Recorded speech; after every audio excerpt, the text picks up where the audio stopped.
Okay, so let me get this straight, Matt. You spent $800 on a clear quartz crystal from Etsy, and sleeping next to that made your back feel better?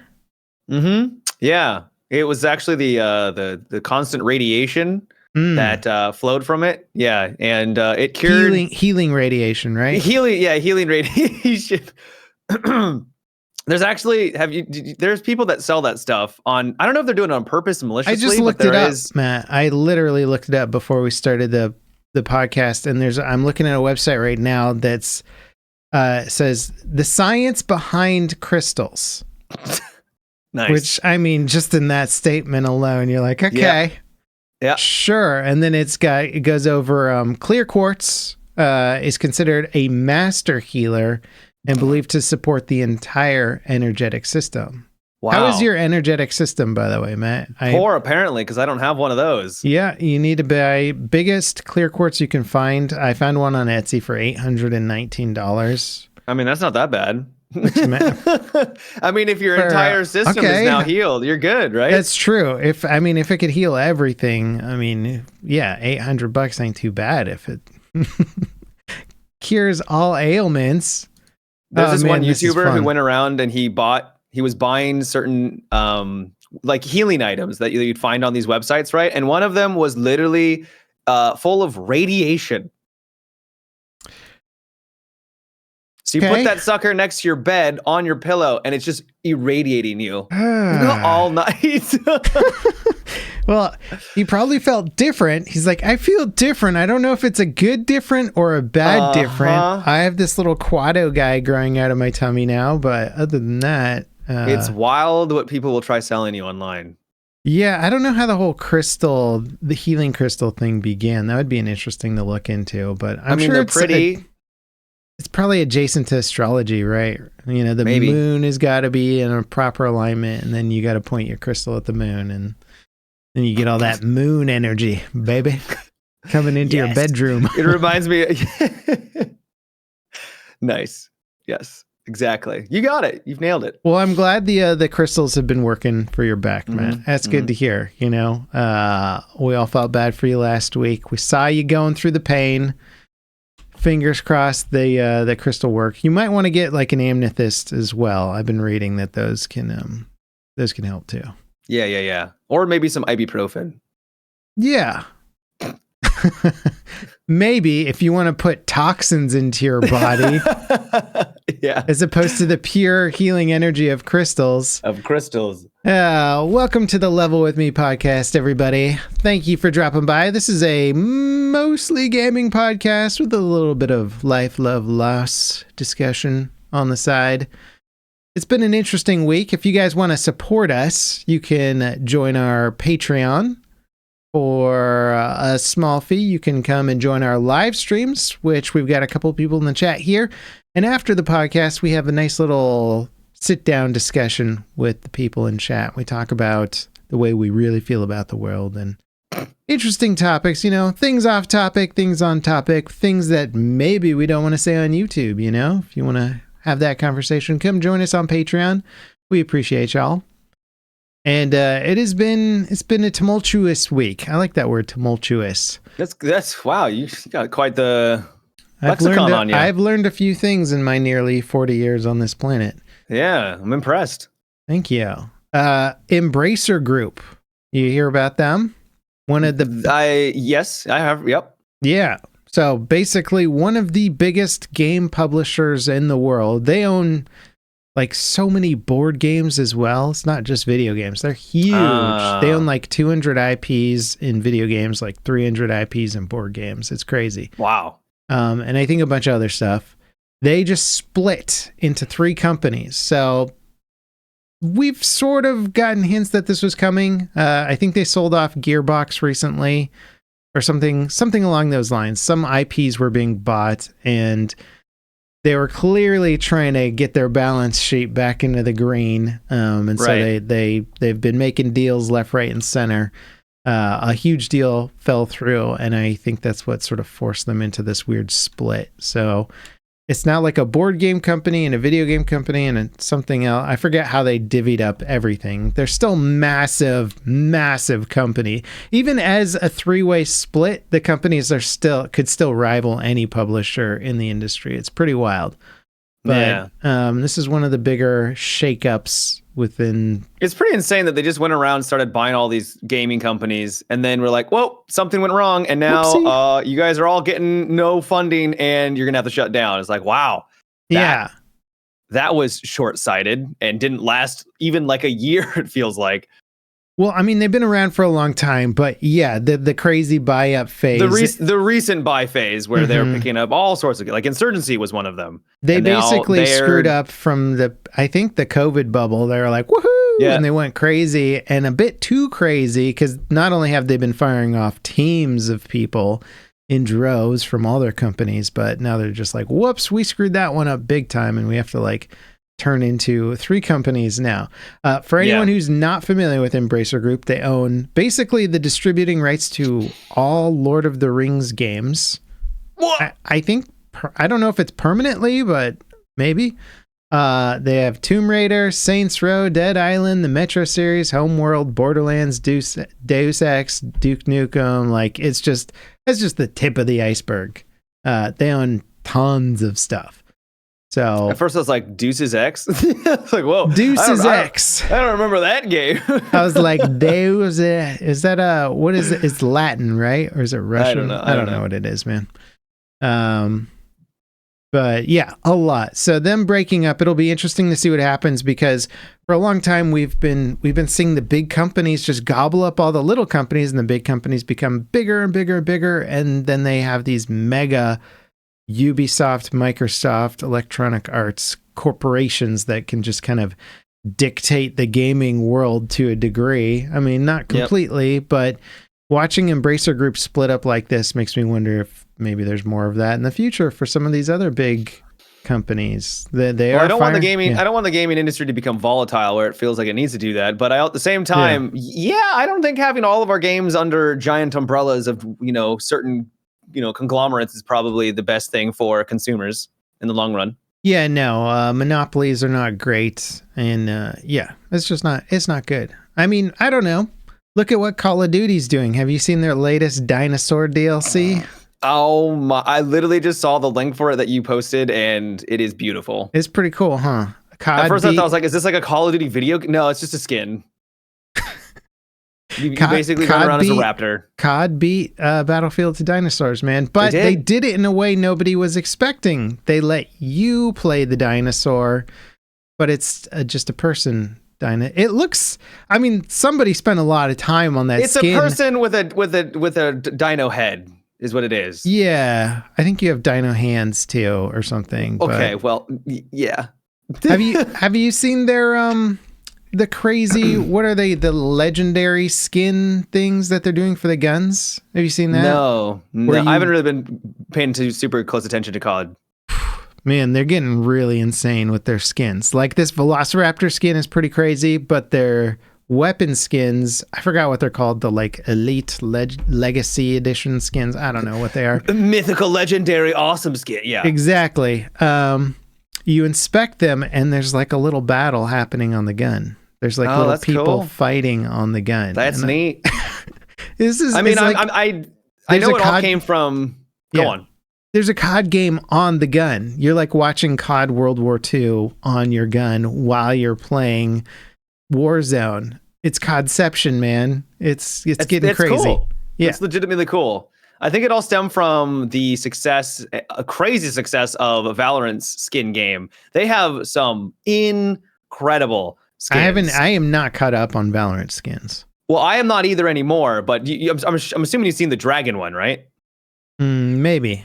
So it's a dragon, and for your gun or for your character? For your weapon. Yeah. Yeah. So like it will, when it like reloads, it will grab the magazine and like shove it into itself. It'll like, it's amazing. It's like $100. Shove it into itself, Matt. Well, because it's a magazine. It's got to put the magazine back into itself. Okay, I realized you're what that sounded like. You're alluding to something weird here. I don't know. I'm not. It's not what weird. Kind of dragon stuff is going on in this game? There's no dragons.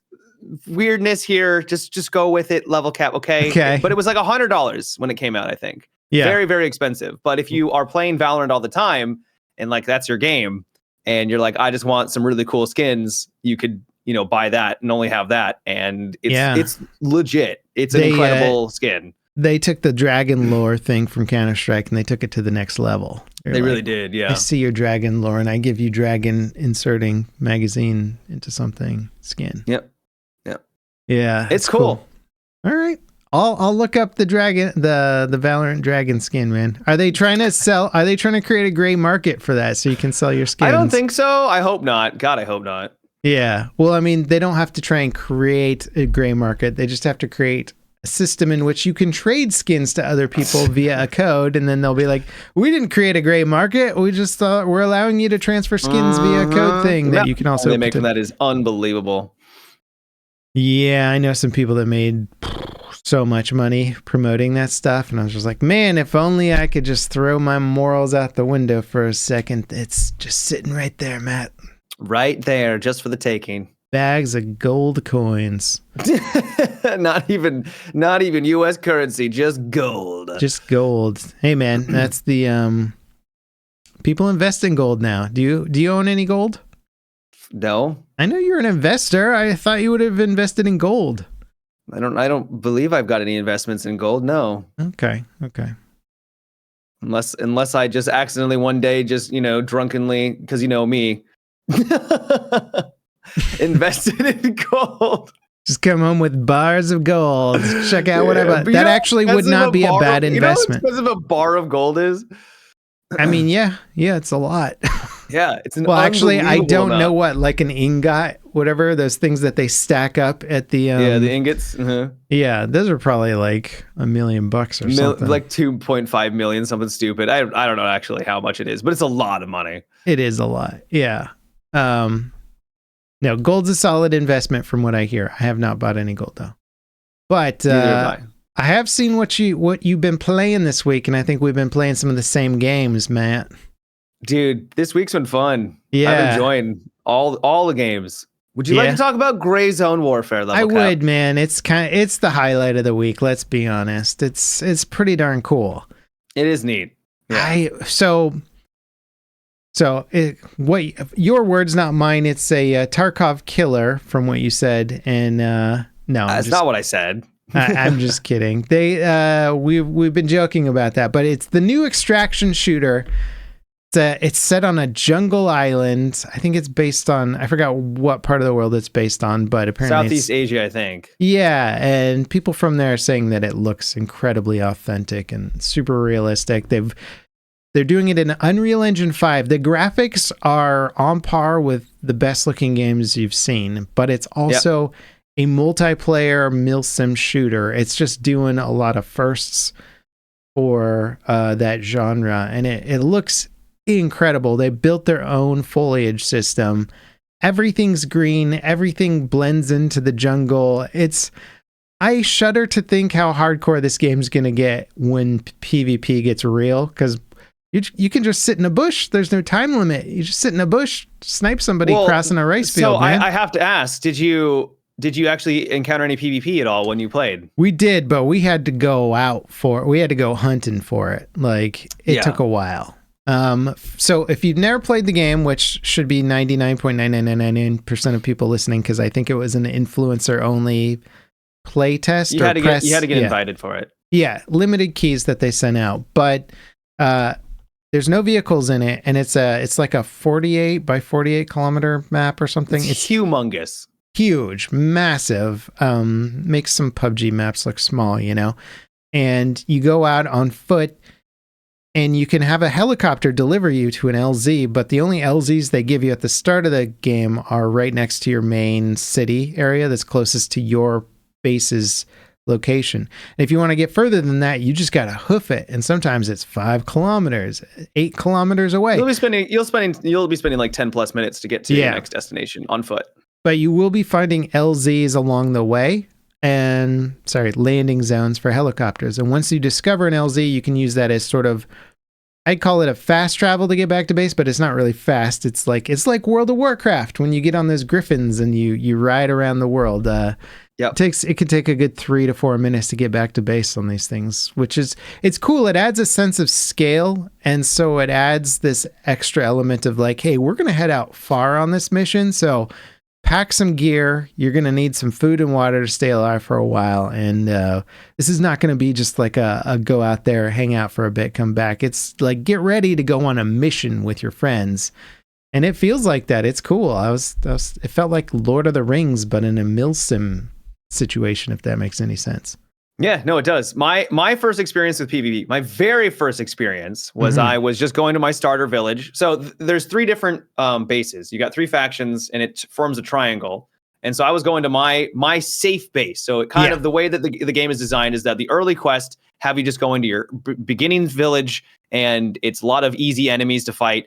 And for the most part, you're not going to find any PvP because it takes not only so long to get there, but they're also in their village doing the exact same thing. So it kind of eases people in. And then when you start to go to the spokes around the side, that's when you start to have some overlap with the other players, and that PvP can kind of happen organically. But for me, it's only streamers and their friends that they invited. Yeah. But apparently one guy decided, hey, I'm going to camp their LZ.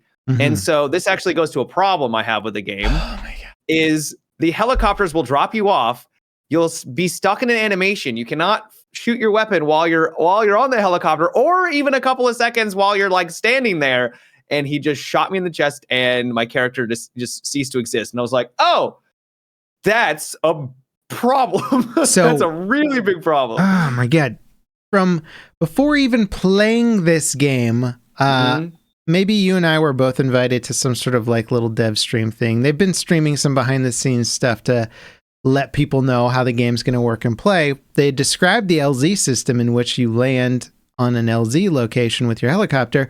The very first thought that came into my head, along with everybody else who has ever played an extraction shooter and knows all the cheesy mechanics, is, well, what's going to stop people from camping an LZ? And mind you, these chopper LZs are not in a nice covered area. They're in the middle of a parking lot or a rice field or something in which you have to run 100 meters before you're behind any bit of cover. Anything. Yeah. Any cover. So anybody could just sit on the edge of that field with whatever gun they want.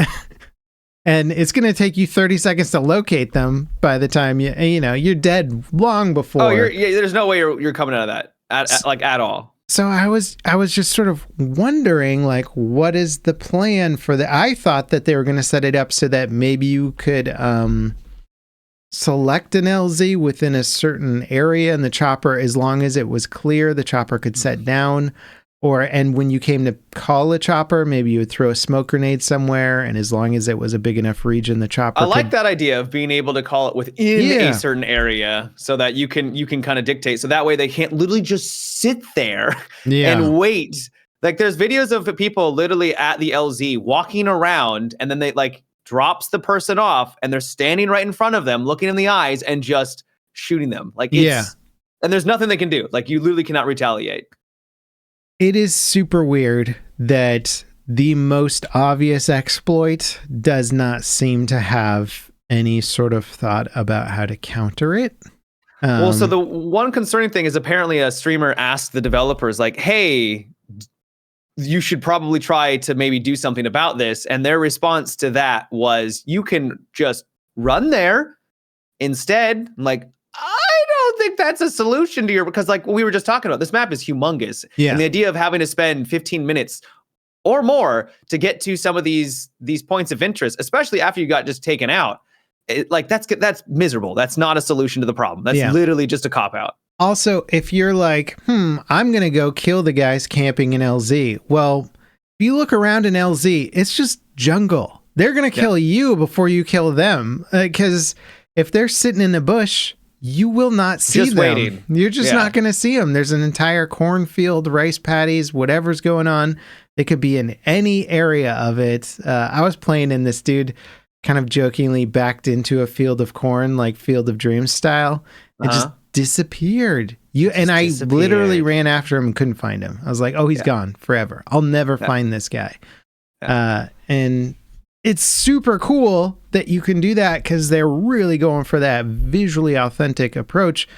But the whole LZ concept for the game is both the coolest and the coolest new addition, I think, to this concept of a game.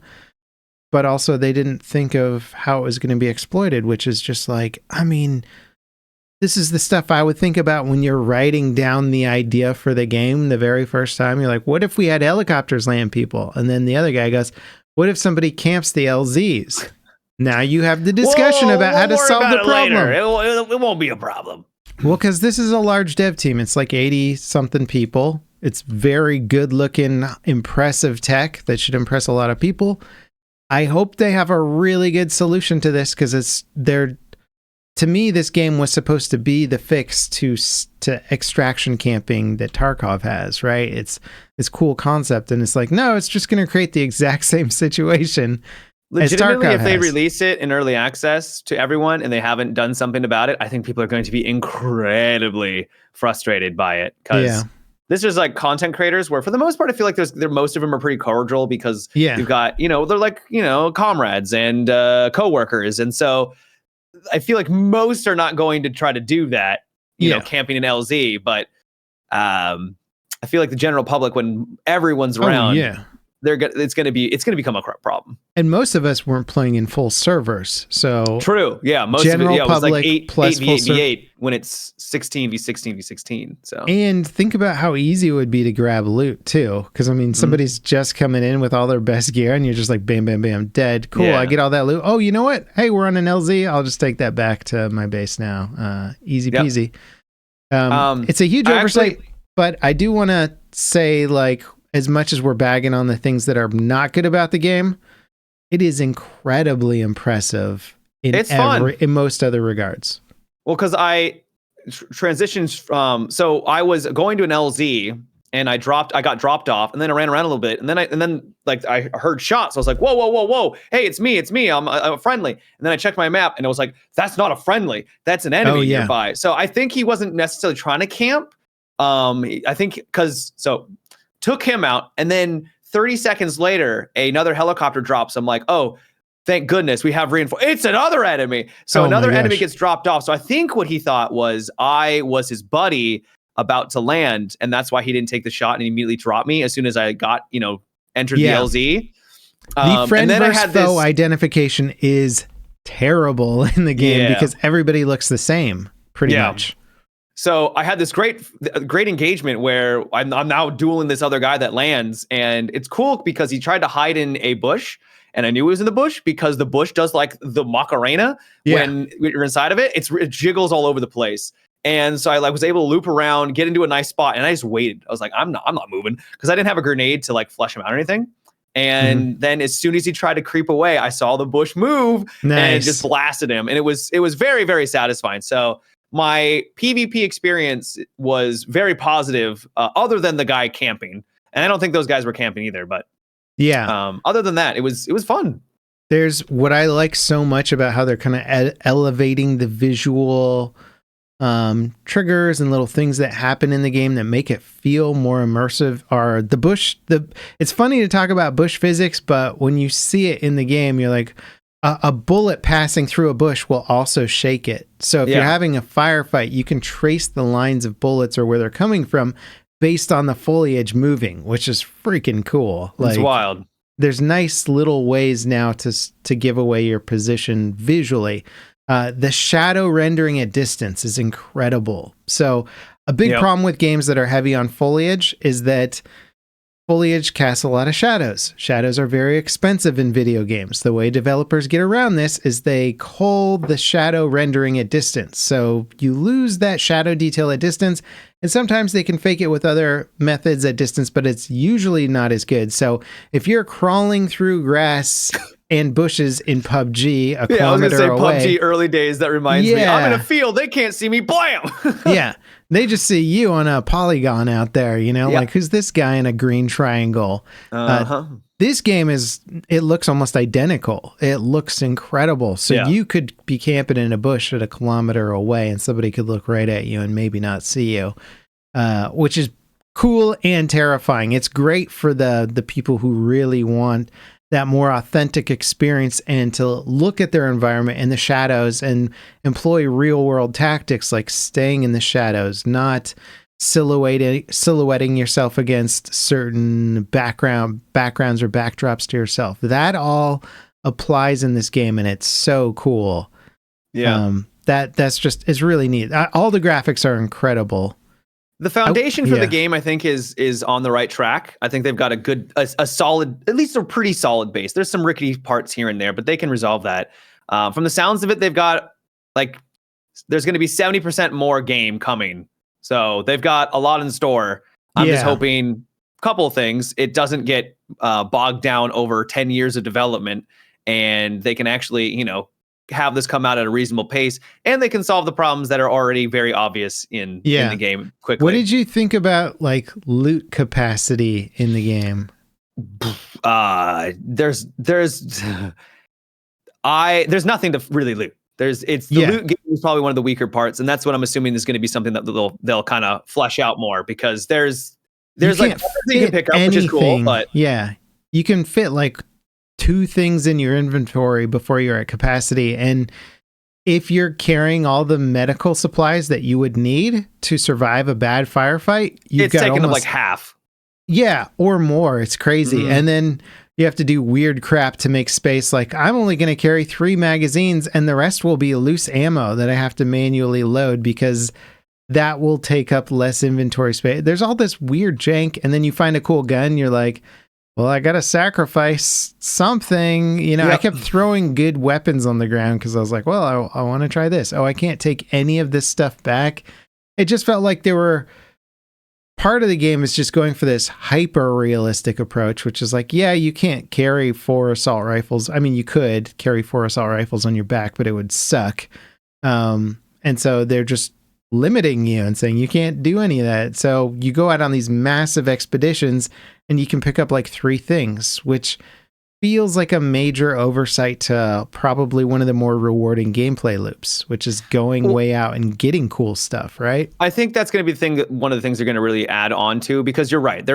Right now you have quests, and you can do those quests, and they can be quite challenging.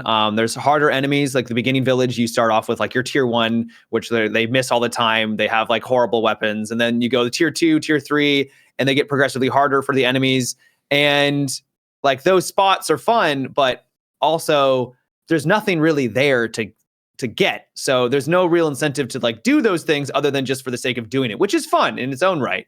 But I do think they're going to need to have in some, rewards, incentives. So you go there and maybe there's a big stash, which has maybe some items that are really valuable. So you can go back to your base and sell them. So you can buy, specific loot, or it just has really rare items that you can then put onto your character that will buff them in some capacity. A really good helmet, a good vest. But right now it is very bare bones in that respect.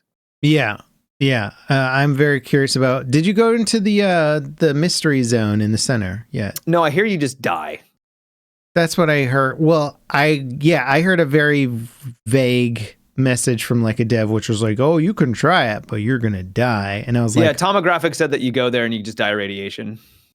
Okay, cool. Yeah, so I assume you need to get radiation equipment at some point, and then maybe you can go there. But I have a lot of questions about what their end game is supposed to be for it. The world building is so cool looking, and it's to see it held back by just basic game design stuff where you're hey, that's not even the hard part of this game. That's the easy part, is to make sure people don't get spawn camped at LZs and have enough inventory space to have fun looting things.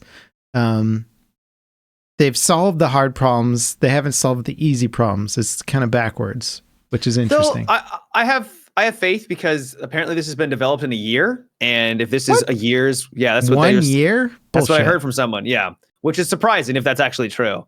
But regardless, even if it's 2 years, they've got a good foundation, and I think as long as they keep trudging ahead and they make good decisions, this could be a fun game. Not Tarkov. I don't think it's going to be a Tarkov 2.0 or anything, but I think it could be a lot of fun.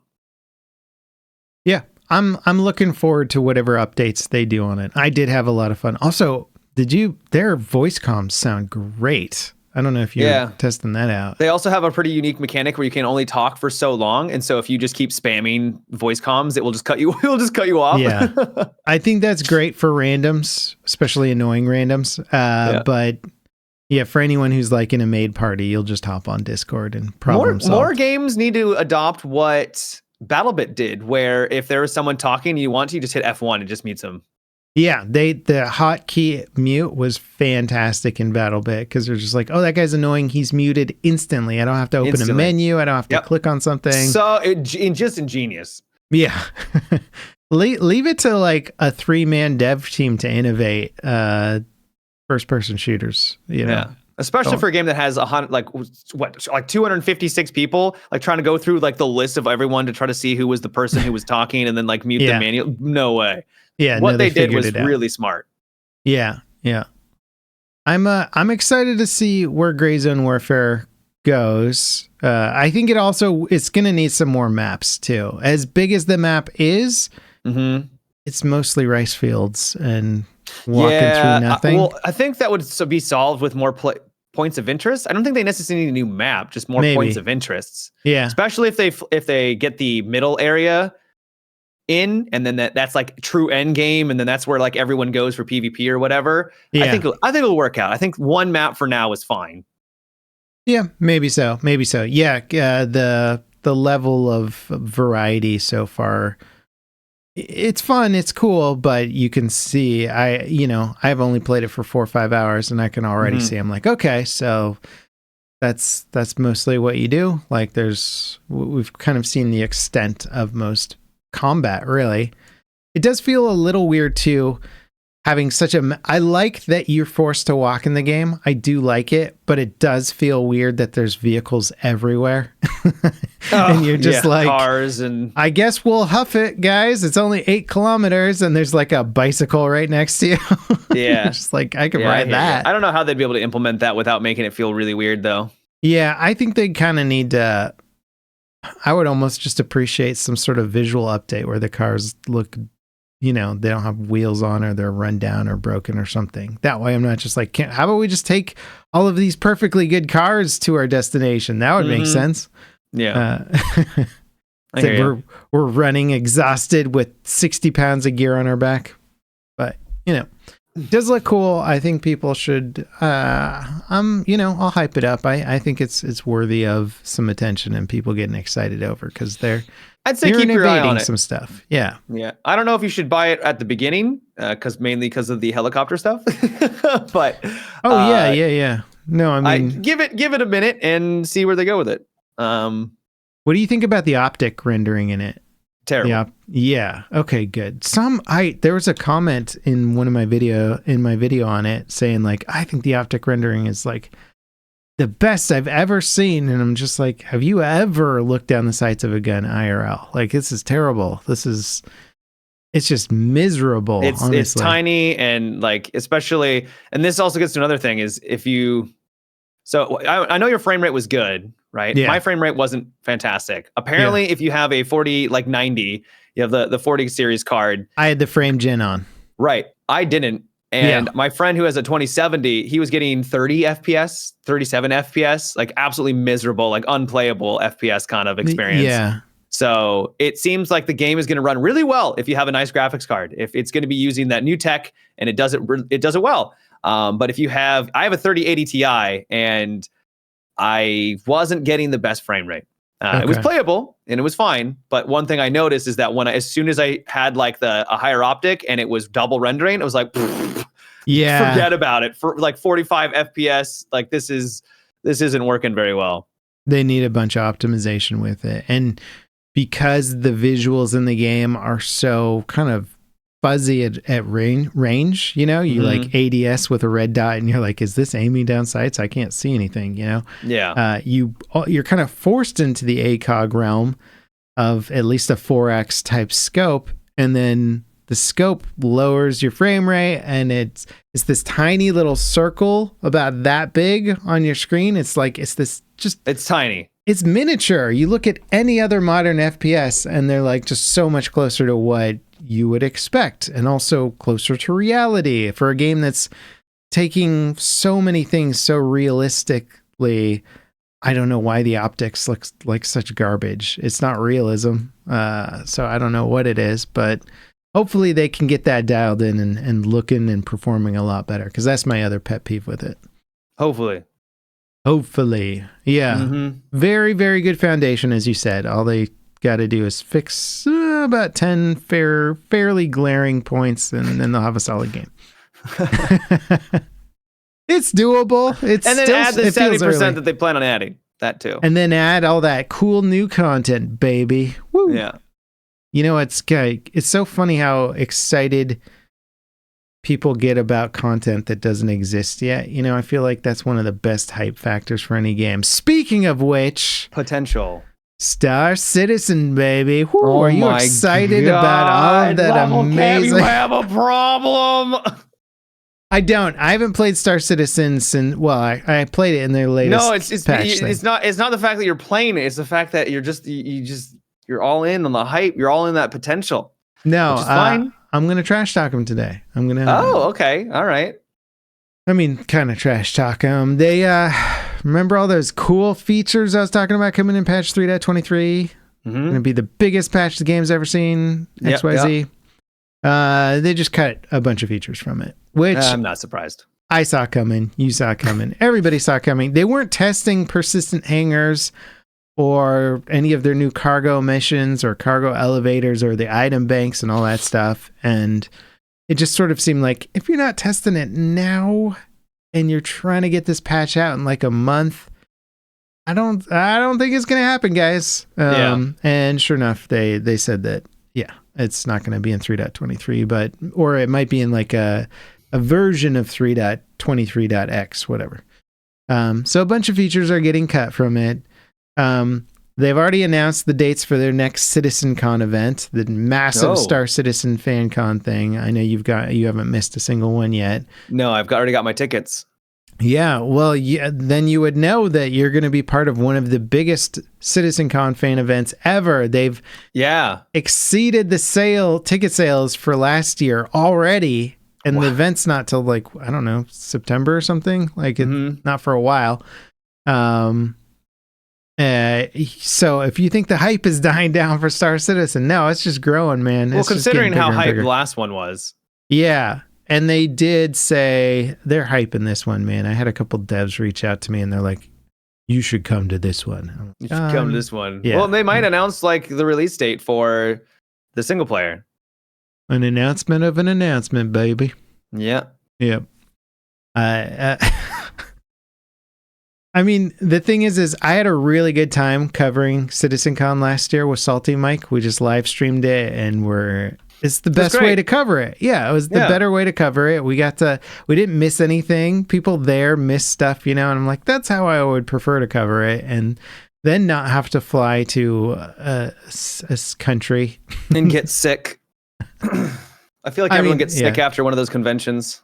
It's just not ideal for content creators. If I was just a fan with some disposable income and some time on my hands, I'd be more open to going to something like this. But as a content creator, I'm like, it doesn't make any sense to go to it. Still exciting though.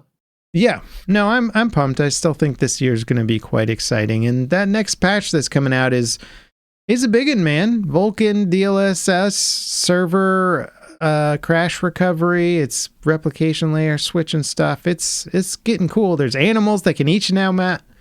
It's good stuff. That's what I was waiting for. Pterodactyls and I don't even know what the other ones are. They're adding in pterodactyls? Well, they look like pterodactyls. Okay, so they're just big birds. Okay. Yeah, that look like pterodactyls. Like okay. Yeah. Perfect. Yeah, just alien pterodactyls, essentially. And then they have like alien hyenas or something. I don't know what to describe the other animals as, but they look cool. Little tiger things. Uh-oh. Internal temp too high on my new camera. No, and he just disappeared. No. Well, we're testing out the new cam. Holy shit. That's not good. Hang on one sec. He's becoming Elgato screen now. All right, good to know that it overheats in however many minutes of recording. Where are we at with the podcast? What are we talking about now, man? Not Star Citizen. We were going to transition on over to another game called Frostpunk 2. Oh yeah, did that come out or in early access or something? They have a beta. Okay, this is where things get a little. Frostpunk 1 of my favorite games for city builders. Very fun. Not a lot of replayability, sadly, to it, and that's what I was hoping was going to be improved in the second one. And so I was really hyped for this. Very excited. But the only way to play the beta is what would you think? Maybe sign up for it. Maybe they have a open beta. No. Pre-order the Gold Deluxe Ultimate Edition, baby. Damn right. You got to spend more money than just the standard $70. Those mother flip. $70 to not just play like it's a beta. It really frustrates me at level.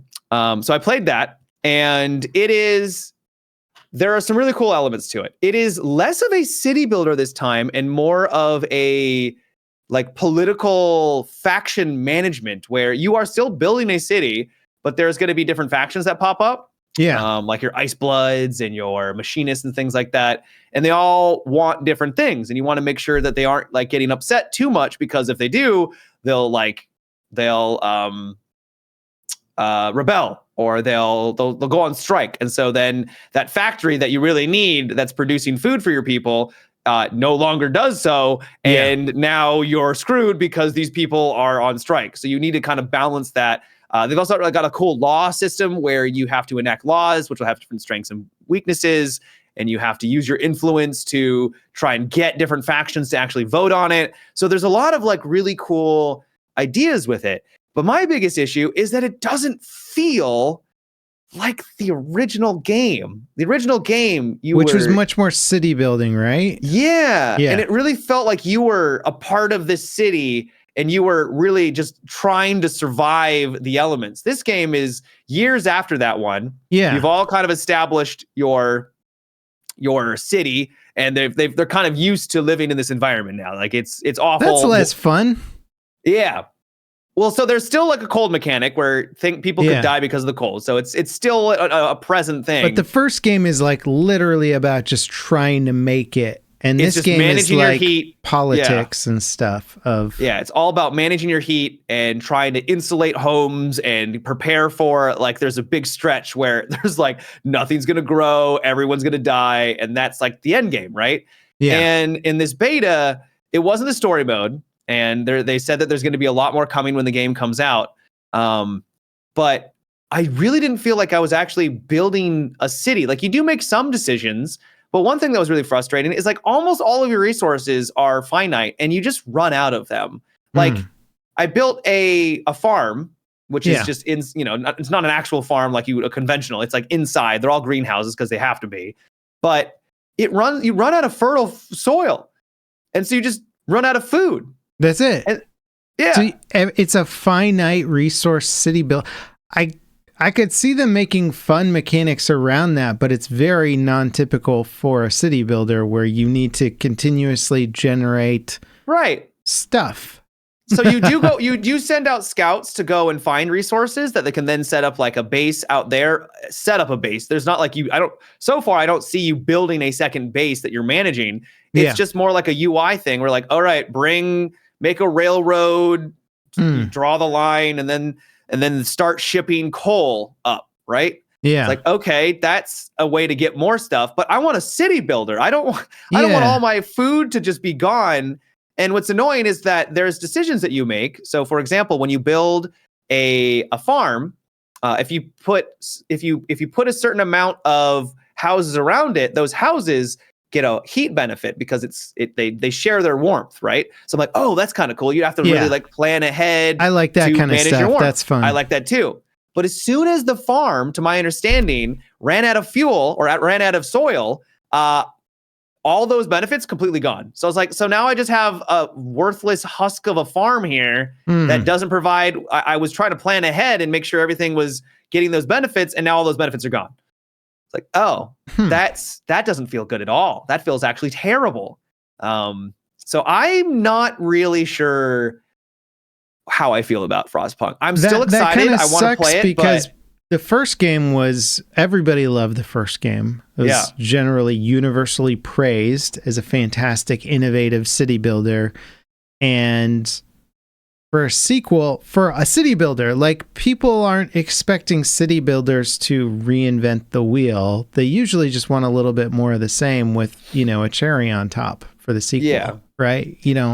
If they made a sequel to Anno 1800, which we were talking about last podcast, which I think we both like, I wouldn't want them to change the fundamentals really at all, because I like the fundamentals. I would just, I'd be something like, different. Yeah, more. Something a little different or more, or look at one of the mechanics that didn't work that well and maybe update it or change it or remove it or something, but don't reinvent the wheel. I do like respect the fact that they're trying to make something that isn't just the same thing, but an updated engine. I like the idea of them trying to mix it up, but man, it feels like a very different experience. It's still a city builder. I'm not trying to, you are still building a city and you're having to manage that city, but it wasn't resonating with me as much. I don't know if it's because my hype was so high and then I played it and I was like, oh.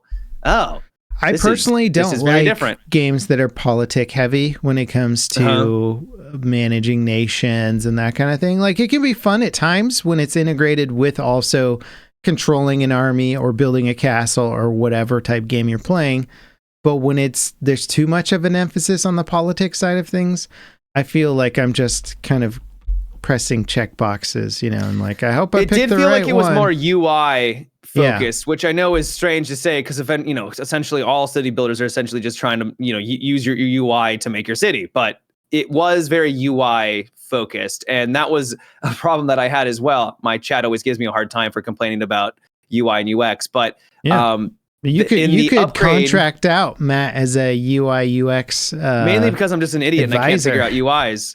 But there's a moment where, like, there's upgrades and you have to research upgrades. What I didn't realize is at the very bottom, there's like this very grayed out, there's 3 tabs. So there was 3 different options for economy, social, and something else. And I only knew of the one because it just does not make it apparent that it's all the way down at the bottom. That's the worst when you're playing a game forever and you're like, I swear there should be a better way to do this. And then you're like, wait a minute, what?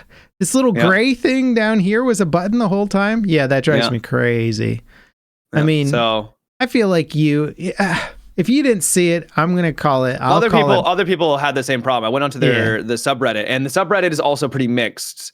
I don't want to say that this game is bad, because it's not. It's just not what I was expecting. So I just think I just need to do some internal, like coming to terms with this. You can not enjoy the game. That's okay. Like, it doesn't have to be bad. I did enjoy it. I did enjoy the parts that were there. It's just not Frostpunk. It's just not the same. I just got to come to terms with that. But the subreddit was very mixed, and there were many people that were saying that they did not realize that there was that there was 3 different tabs down there for your upgrades, because the UI just doesn't really convey that information very well. Yeah. I went through a similar thing recently with the Homeworld demo that they launched, and because I'm a huge fan of the original Homeworld games. Like, they were my formative RTS games as a kid. They had a huge impact on me. And then I played the third game, the demo of the third game, and was like, oh, like, this is really clunky and awkward, and it feels like it not only did not improve on the original UI, but made it worse in certain ways. And I was just like, man, I was really looking forward to playing this game. And then after playing the demo, I'm like, I don't know what they're doing. Like, it's no longer on my radar. That's how much I didn't like it. Yeah. Yeah. I'm probably going to play it regardless, because that's how much of a fanboy I am. But I sort of resent that to a degree as well, where I'm like, you guys should have made a better game, because this is a huge IP that people have wanted forever. Well, they have taken feedback, and they said, I think they either delayed the game or they plan on being like, we're going to be making some significant changes. So at least they are listening to the feedback from the demo, because clearly we weren't the only ones that were struggling with the UI and understanding what was going on, because it wasn't well received. Yeah, and people hated the mechanics of the freaking what is it called? Where you have to activate an ability every time you want your unit to like do something good. That either. Yeah, and you're like, what? Now I have to like activate a whole bunch of abilities all the time. Is this StarCraft all of a sudden? Yeah. You have your APM tax, right? Is what they called it. And you're like, I don't want all that crap. It's just busy work, and let me focus on the strategy. Mm-hmm. But yeah, so I wasn't enjoying that. You know what I am excited about though? I've got an interview tomorrow with the developer of Falling Frontier, which is essentially Frontier. It's kind of like an homage to Homeworld and it's like Homeworld meets the Expanse. Yeah, I've seen that. Yeah. So I'm really excited to talk to him about that game because that game has very quickly become the replacement for my Homeworld 3 Void. You know, I'm like, oh man, and like I know he's a huge Homeworld fan and was largely inspired by Homeworld to make his game, and it looks much easier to control. The UI looks really clean. And I'm just like, oh man, this looks fun. And it takes place in the solar system. And so his factions and stuff are based around different planets. So you'll have like the people who like the Jovians, right? And they like are around Jupiter and do all that stuff. And their ships will look different. And I'm like, oh, this sounds fun. Like this sounds really cool. I'm already digging it. And if you look at the visuals of his combat demo, like comparing it to Homeworld 3, you're like, this guy's got all this cool. His ships look really purposefully built. They've got all these cool countermeasure systems. The missiles look awesome. And then I look at Homeworld 3 and I'm like, okay, it's just kind of what they did before. And then if you look closely, the thing that was irking me is the shot. Like I'm noticing stuff now that I'm working on similar systems in games where they're just faking a lot of stuff where the shots will be fired at an enemy ship, but because it's pretty hard to have a turret properly predict the trajectory of a spaceship moving through space, a lot of the times the shots are going to miss, but you can't design a game so that the shots have to connect every time. Otherwise they're going to miss a lot more and it becomes much more difficult to balance out units. So you have to fake it. And so I was watching a lot of the Homeworld combat and like the ship would die to a shot that misses it, you know? And I'm like, oh, it's nuanced, but it's also, once you see it, it's hard to unsee it. And you're like, that's less pleasing, you know, it's like, my ship just died out of nowhere. Yep. It's kind of old school RTS where they just didn't have the code or the capabilities to really make the physics work properly. So they're just like, you shot him 3 times. And you're like, well, one of those shots actually missed him. They're like, don't worry about it. He's dead. So yeah, that was another little hit against Homeworld that I was just like, not like, come on guys, you're a bigger studio and you're just throwing buckets of money at promoting this game. Back it up on the development side, you know? I hope that they can get it working because I was super stoked when I first saw it. I hope Fallen Frontier, because that it looks like it's going to be more focused on like an individual ship that you're managing, not like tons of ships. RTS. I think it's RTS. Oh, it is RTS? Okay. Yeah, but I don't know how big the fleet battles are. That'll be a good question to ask him in the interview, actually, because I've seen battles of like 3 ships versus 3 ships or something. But yeah, is there going to be like a big ass armada engaging another one? That would be cool. Hundreds of ships. Thousands of ships. Thousands. We will block out the sun with our ships? Sure.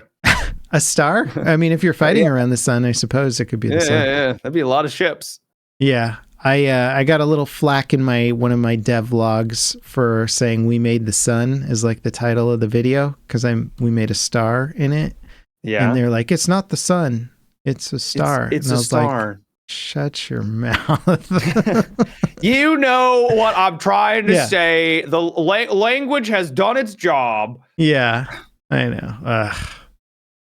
It's not as impressive to say we made a star. Like what, a little point of light in the distance? What are you talking about? Right, we made a sun. Yeah.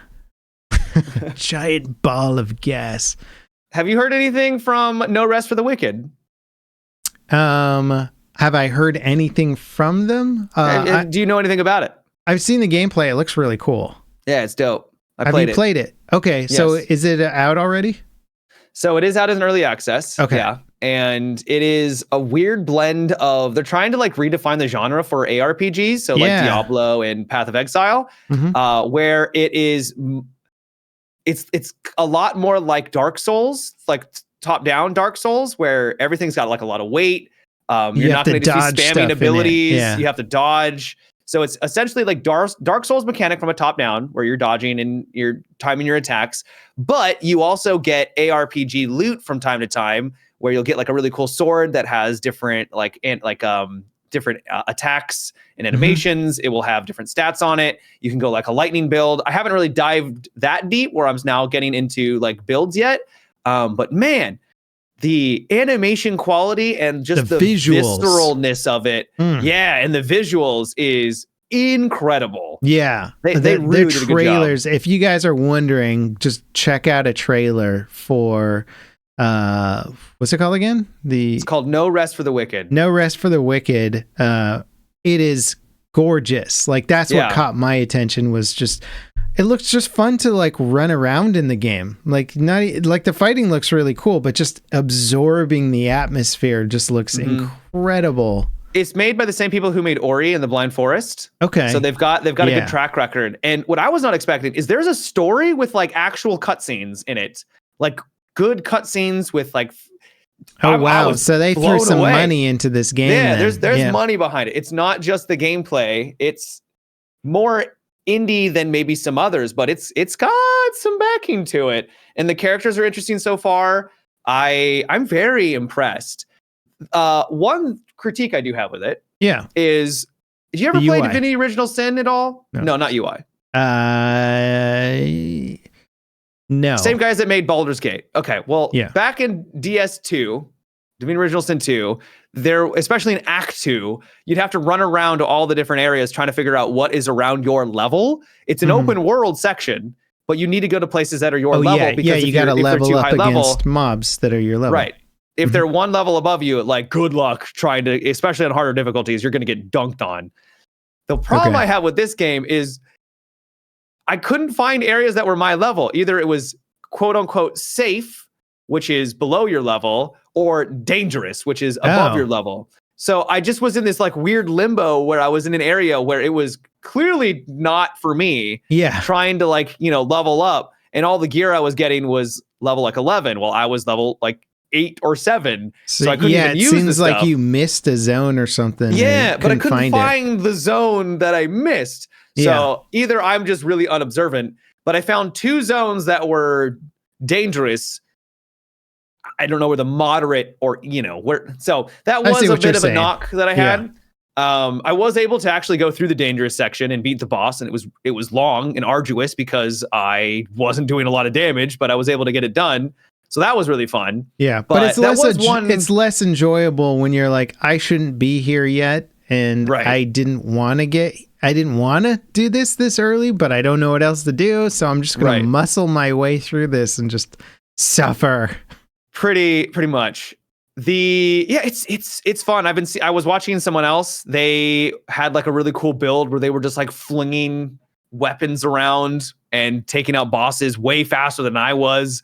So like your build is going to matter and it is going to have an impact there. Yeah. Just how does it compare to like the combat of say Hades or something, which is very much a kind of dodging reaction type game?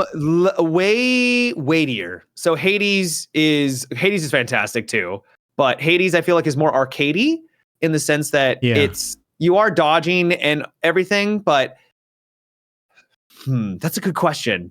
I would say that everything just has significantly more weight. You really have to think about your attacks, especially when you're using a heavy weapon. The attack timing and stuff is a bit longer. You kind of commit to the attack sequences in this. Yeah, so. Hades is more of like spamming abilities and just like throw a weapon over and over and over and over again. And this is more of I'm going to like, I have to wait for the opening to get an attack off if I have a heavier weapon. I like that. Yeah, that sounds more Dark Soulsy as well. Yeah. Okay, cool. The twist is, though, if that you do die, everything doesn't respawn. It's really interesting. I don't know if it's completely... It's not completely got roguelike, where the areas are... It will become co-op, yes. Okay. Yeah. And what's cool is you're going to build up like a village, and you'll be like upgrading the different areas. You can have like your own little house that you can buy, and there'll be like scaffolding that you can fix. And so the city, from the sounds of it, will actually kind of like grow with you and look cooler. And I love that. Yeah. I know it gets a little cliche, but I love when the game progresses along with you, at least with the city. For sure. And you're going to be helping that. But right now it takes a lot of resources. And so it feels like this is a mechanic that is maybe designed for when you have co-op, because you contribute resources to it. And if it's just you, it's like, boy, this is taking a long time to get these upgrades. Oh, I see what you're saying. If you had a couple of buddies that were helping you. That could be a pretty cool co-op thing to do, is like work together to make your village massive. And it provides you benefits and stuff when you build you the village. Get like, yep. Sick. It sounds good. I do want to check that one out because I've been kind of excited for the next Path of Exiles game, and also honestly any good action RPG. So I'll check this one out. I haven't checked out the latest Diablo updates, but I hear they're doing some major revamps to it to try. I heard that they're finally going to revamp their itemization, and once they do that, maybe I'll finally jump back in. But like their items were so bad, and uninteresting. Yeah. Oh, and real quick, the game is currently mixed right now on Steam, and I think that was because which one? No Rest for the Wicked. Oh, really? Yeah. I think it's because of there's some like slowdown every once in a while in frame rate when you get into a new zone, which is a little unfortunate. Yeah. And the game apparently day one was unbelievably difficult because of their repair system. Oh, where if you like died, like your weapons would just degrade on you really quickly. It's like, wait, so is it early access or beta? What is it? It is early access. Okay. Yeah.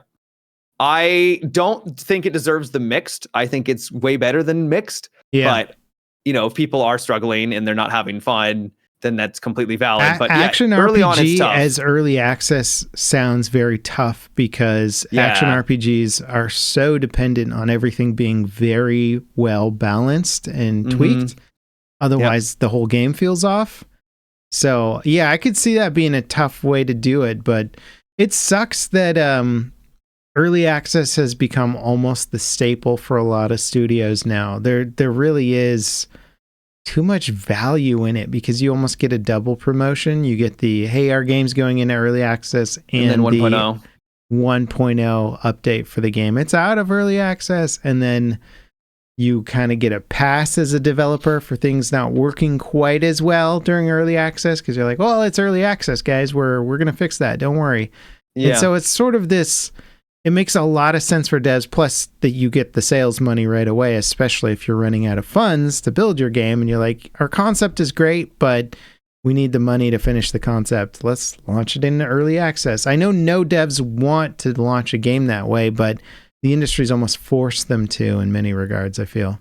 I agree. I do think it's become a double-edged sword, though, because first impressions matter a lot. And while you do get that double dip in promotion, when you're launching 1.0 and at the original release, I think that a lot of people are getting pretty tired of early access games. They're like, cool, good luck. I wish you all the best, but I'm not going to touch this until it gets 1.0 because you may never finish. We've been burned so many times. And I think some people, maybe not everybody, is getting a little bit more jaded to the early access. You really got to get your early access game to like a almost complete state, otherwise it's going to get bashed, so it's really just it's almost become an excuse for like a slightly unfinished game at launch, right? So it's like, hey, the game's done-ish, but we probably need another 6 months of polish.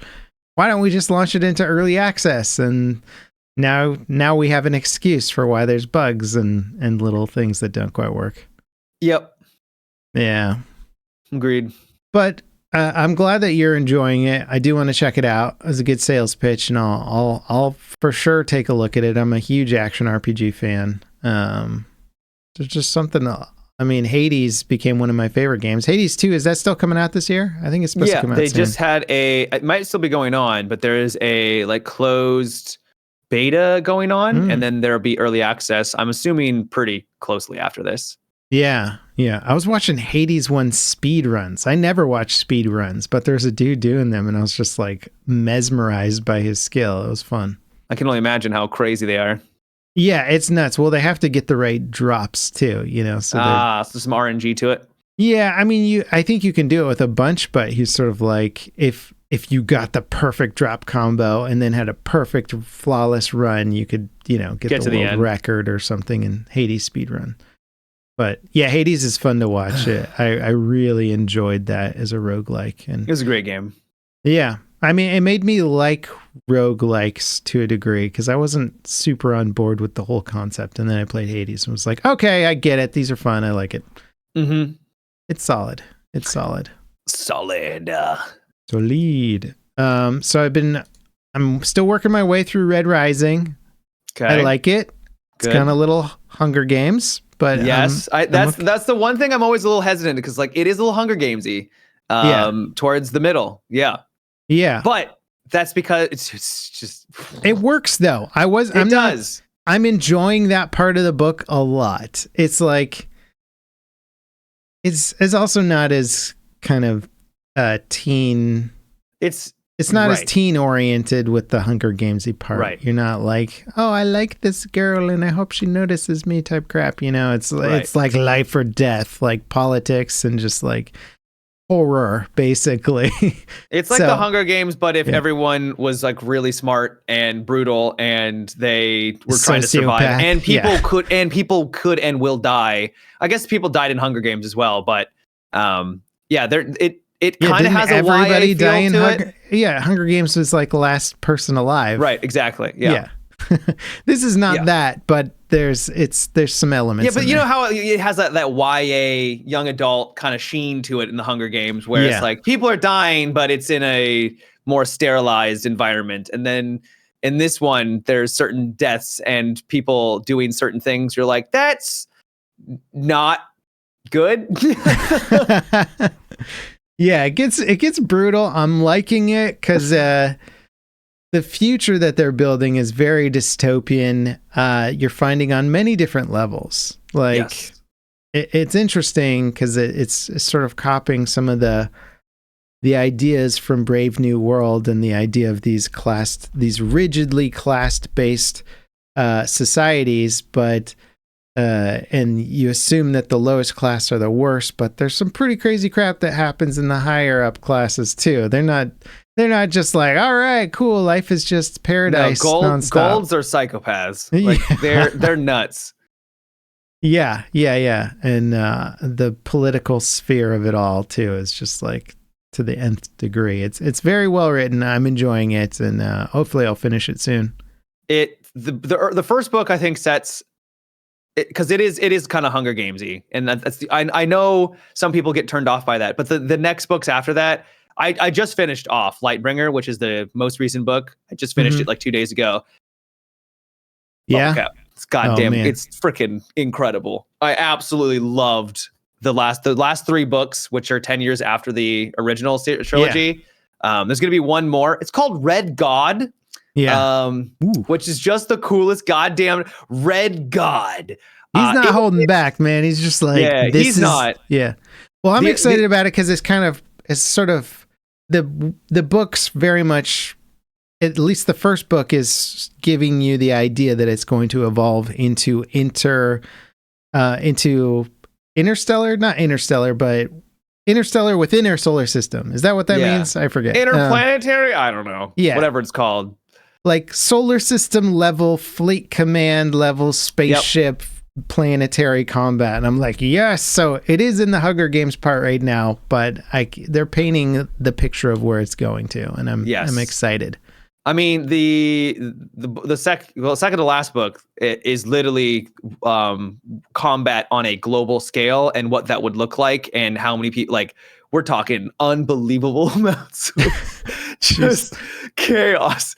Given what has happened in this book so far, they show that there doesn't seem to be much consideration for any class's life other than their own, and even then the golds are killing golds. Like they don't care that much. So yeah, and the golds are sort of the top of the food chain. So if the golds kill golds, I mean, they'll just wipe out, entire sections of lower classes and not even think about it. They'll sleep like a baby that night, It's one of my favorite series, and this last book is just completely solidified. It's bonkers, incredible. Highly recommend it. I don't recommend it to everyone anymore. The first 3 books I recommend to almost anyone, except for a child, of course. But well, what child's gonna read that book and understand it? I don't know.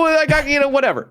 But the next 3, and then 4, I can't recommend to everyone because it gets so unbelievably gruesome at times where I'm like, I'm even a little squeamish by what's happening in this book.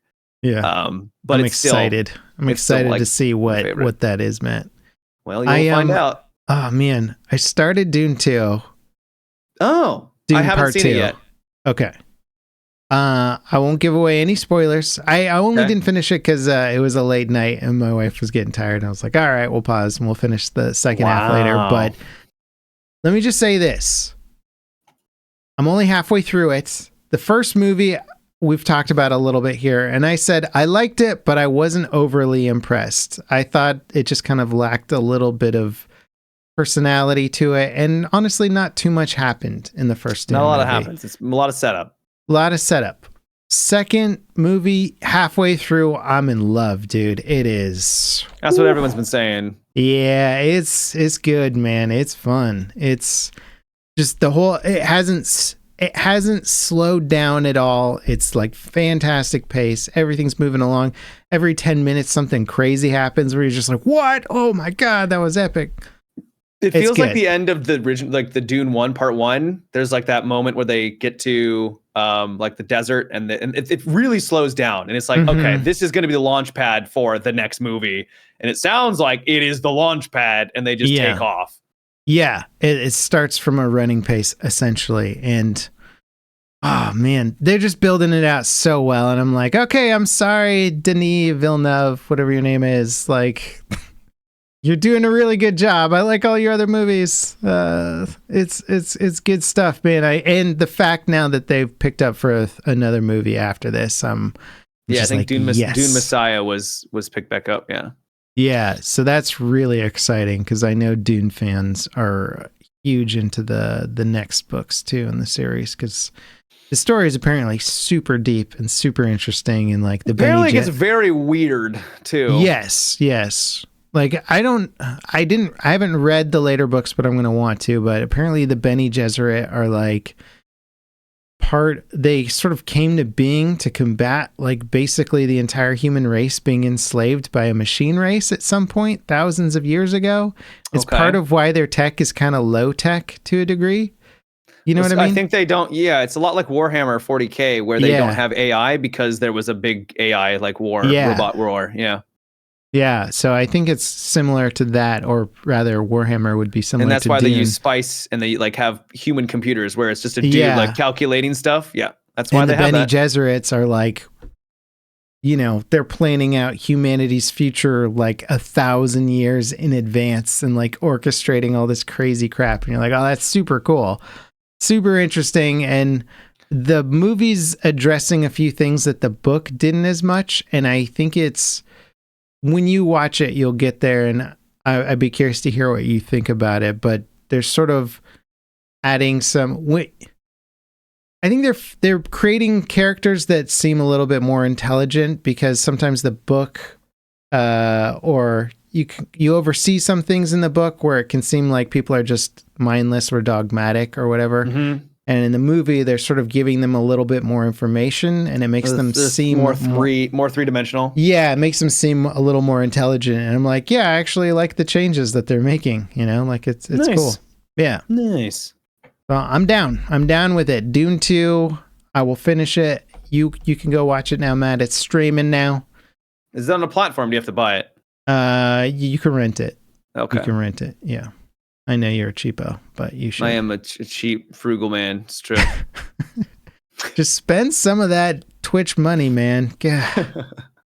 Spend some of the thousands of dollars you make from this podcast, Matt. Yes, the thousands of dollars we're making on this podcast. Yeah. Spend some of that. Support us on Patreon. Yeah, we did find out, unfortunately, that the whole wife ordering thing is not legal anymore. So we're going to have to find a backup plan for you, Matt. But we'll figure it out. Okay. Glad to hear it. Somewhere out there, we should be able to exchange money to get you a girlfriend and or wife. But there's got to be a legal way to do it. I think that's called courting and you know going on dates and spending money to get to know someone. I want something with a contract involved just to make sure the money like we get a return on investment. You know what I'm saying? Right. I don't think that's how relationships usually work, but I mean, a marital contract, It's true. Those do exist. Mm-hmm. Yeah, you lose half your stuff, you get divorced. It's crazy. Yeah. Where are we going now? I didn't really do much else. I mean, I played 3 fun games this week, and they were great. Yeah. Are you at all excited for XDefiant had another play session? I assume you didn't play it this week. I did not. I thought about it, and I thought I was going to play it yesterday because I was like, oh, they'll have like a beta weekend. It was only for like 2 days, and it wasn't on Sunday, so I didn't have a chance. I'm still looking forward to it, but at the same time, I wasn't like, jumping for joy to go and play because it's free. Like, Call when of is Duty. this coming out? Like when I've already done like 3 betas. When they always usually play relatively the same. It's like, so what are you adding? What's going on? I'm sort of tentatively watching it as well because it is a competent little kind of classic TDM style game.